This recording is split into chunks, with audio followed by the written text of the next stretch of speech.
আন্তর্জাতিক বাজারে অস্থিরতা, বৈশ্বিক যুদ্ধ পরিস্থিতি ও অর্থনৈতিক চাপের মধ্যেও মোংলা সমুদ্রবন্দর ধরে রেখেছে এর কার্যক্রমের গতি। 2024-25 অর্থ বছরে সব লক্ষ্য ছাড়িয়ে রেকর্ড সংখ্যক জাহাজ আগমন ও রাজস্ব আয়ের সাফল্যে এগিয়ে যাচ্ছে বন্দরটি।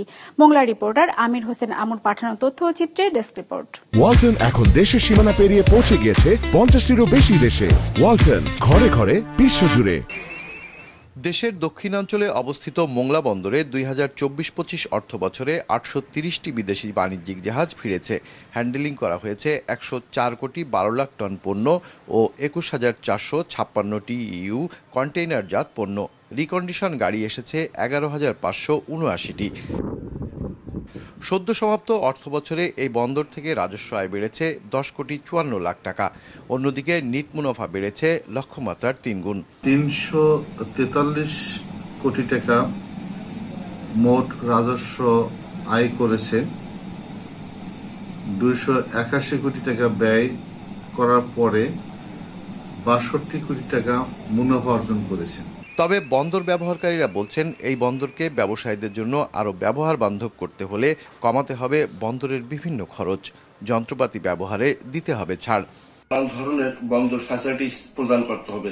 এর মধ্যে অন্যতম হচ্ছে বন্দরের পোর্ট ডিউজ কমিয়ে আনতে হবে বন্দরের ট্রাফিক ফিও কমাতে।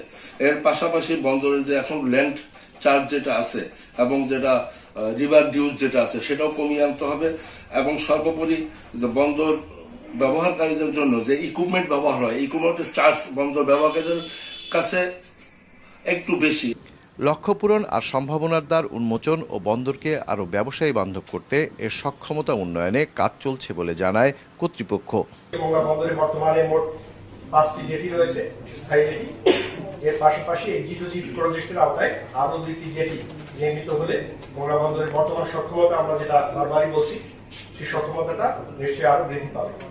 তো সব মিলে বর্তমান 5টার সাথে আরো 6টা যোগ হলে মোট 11টা কন্টেইনার টার্মিনাল বা জেটি তৈরি হতে যাচ্ছে। মোংলা বন্দরের বর্তমান সক্ষমতা আমরা যেটা আজকে দেখছি, অদূর ভবিষ্যতে এটা আরো বাড়বে বলে আমরা আশা করছি। এই বন্দর দিয়ে মূলত খাদ্যশস্য, সার, এলপিজি, যন্ত্রপাতি, পাথর ও কয়লা আমদানি করা হয়, আর রফতানি হয় গার্মেন্টস, পাটজাত পণ্য, হিমায়িত মাছ ও কাঁকড়া। বিজনেস রিপোর্ট, মাছরাঙা টেলিভিশন।